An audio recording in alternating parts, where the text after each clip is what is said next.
여러분 안녕하세요. 2010학년도 물리학 1을 맡게 될 권문호입니다. 먼저 얼굴 직접 보지 못하고 이렇게 영상으로 인사하게 되어서 정말 뻘쭘하네요. 아무도 없는 교실에서 혼자 이렇게 미친 사람처럼 중얼중얼거리면서 이렇게 있는 모습 정말 뻘쭘하고, 하여튼 올 한 해 이제 직접 얼굴 만나서 보면서 얘기하면 참 좋았겠지만 뭐 어쩔 수 없는 사태로 인해서 이렇게 영상으로 대신 인사하게 되었습니다. 올 한 해 잘 부탁할게요. 밴드 먼저 안내했지만 지금 여러 가지 운동부터 해서 이제 역학단을 수업 시작하려고 합니다. 이게 역학단이 이제 알고 있겠지만 뉴턴의 운동 법칙부터 시작을 해서 다양한 힘에 대해서 다루게 될 겁니다. 근데 그 전에 먼저 이제 이러한 상태에 대해서 나타나는 법을 먼저 배워야 돼요. 그래서 이 단원이 어떻게 보면 정말 간단하고 별거 아닌 것처럼 보이지만 실제 이 속력과 속도, 그리고 변이와 이동거리 이러한 개념에 대해서 정확하게 알지 못하면 뒤에 가서 계속 여러분들 괴롭힐 테니까 여러분 지금 개념을 단단히 잘 잡아 놓으시면 뒤에 정말 편하게 할 수 있을 거예요. 여러분 이제 정말 어렵게 결단해서 물리학원을 했을 거예요, 그죠? 물리학원이 다른 과목들에 비해서 학생들 다 너무 어려워 너무 이렇게 생각을 해서 피하는 경향이 많은데 어떻게 보면 가장 명료하고 쉽게 다가갈 수 있는 과목이기 바랍니다. 네, 그래서 하는 만큼 좋은 성과가 있을 거니까 열심히 잘 들어주시고 잘 따라주면 좋을 것 같습니다. 자, 일단 첫 단원은 여러 가지 운동 단원인데요. 여기 보시면 이제 속력의 변화 운동과 운동의 변화 운동, 그리고 등가속 직선 운동까지 다루게 될 겁니다. 원래 이제 여러분들 그 EBS 강의를 통해서 개념을 접하게 하려고 했는데, 일단 강의 시간이 조금 긴 것 같아요. 여러분들 집중할 수 있는 시간이 학교에서 오면 한 20분? 50분 수업 시간 중에 그렇게 오래 집중하기가 쉽지 않죠, 그죠? 그래서 강의 영상을 조금 더 짧게 만들어서 올리려고 합니다. 자, 일단 이제 여러분들 제일 처음에 알아야 될 개념들이 이제 속력과 속도가 먼저 나오는데요. 여기 보시면 이제 속력과 속도를 하기 전에 먼저 이동 거리와 변이라는 개념을 먼저 알아야 돼요. 그럼 이동 거리와 변이는 또 뭐가 다르냐?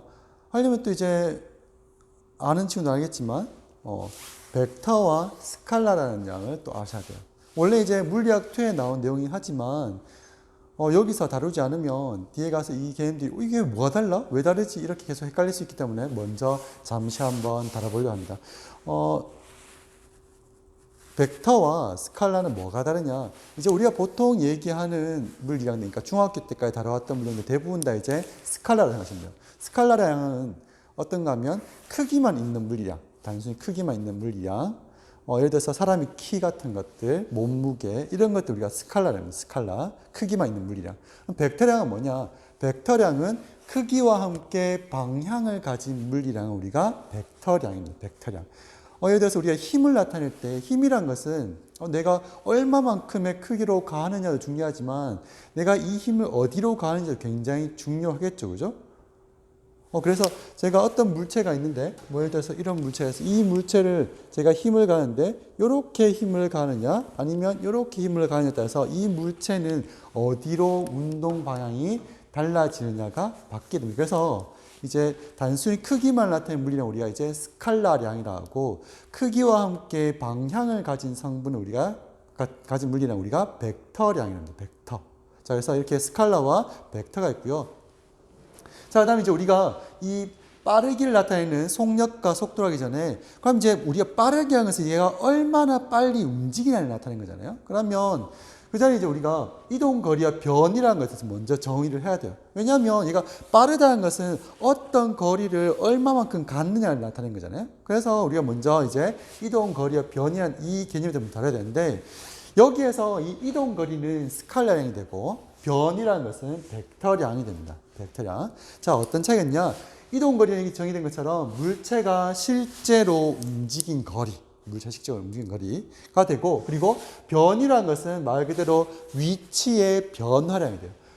예를 들어 보면 여기 있는 것처럼 출발점에서 도착점까지 가는데 여기에서 어떤 애가 이 A라는 점에서 출발점에서 도착점 B라는 점까지 가는데, 이제 이 친구가 이런 이동 거리를 따라서 움직였어요. 그러면 이 친구가 움직인 거리를 우리가 이제 이동거리랍니다. 이동거리. 그럼 이 전체 길이가 다 이동거리가 되지만, 하지만 자, 이 물체가 위치가 변화한 양, 이 변이라는 것은 이 전체 길이가 아니라 여기서부터 여기까지의 직선 거리가 됩니다. 말 그대로 변이라는 것은 위치의 변화예요. 위치의 변화.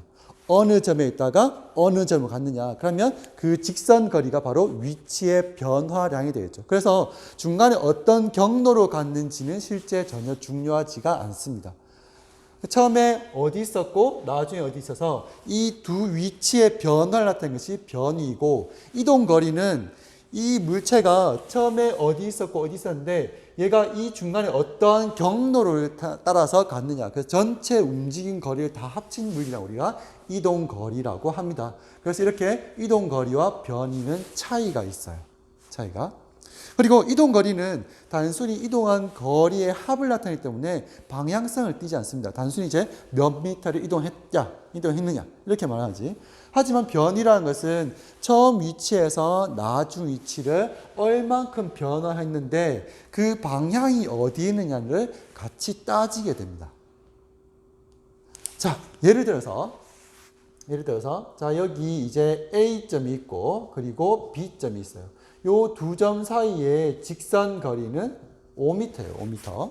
5m면 자, 여기서 A라는 점에서 B라는 점까지 갔다가 다시 돌아왔어요. 그러면 여기에서 이 물체가 A라는 점에서 B라는 점에 갔다가 다시 돌아온 A점까지 다시 돌아왔을 때 총 이동거리는 얼마 되죠?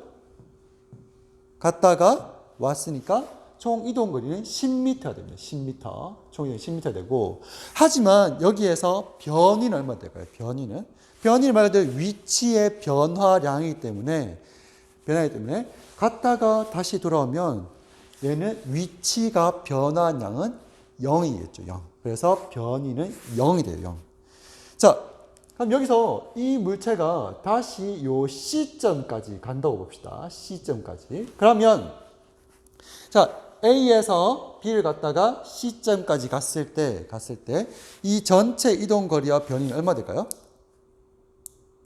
자, 이동거리는 5m니까 전체 15m 되겠죠. 그죠? 하지만 변이는 얼마 될까요? 변이는 처음에 여기 있다가 그 다음에 여기까지 갔죠. 그죠? 중간에 이렇게 가는 이 경로는 전혀 의미 없습니다. 처음 위치와 나중 위치, 그 위치의 변화량만 따지기 때문에 이 물체의 변이는 5m가 됩니다. 5m. 자, 그런데 여기서 아까 말한 것처럼 변이라는 것은 방향이 중요하다고 했죠. 그죠? 그렇기 때문에 여기에서 이 변이는 왼쪽으로 5m가 됩니다. 하지만 이동거리는 왼쪽으로 오른쪽으로 따지지 않고 단순히 총 이동한 거리의 합만 따지기 때문에 15m가 되고, 변이는 왼쪽으로 5m라고 말하는 게 가장 정확한 설명이 되겠습니다. 자, 이렇게 우리 이제 이동거리와 변이로 구분을 할 수가 있습니다.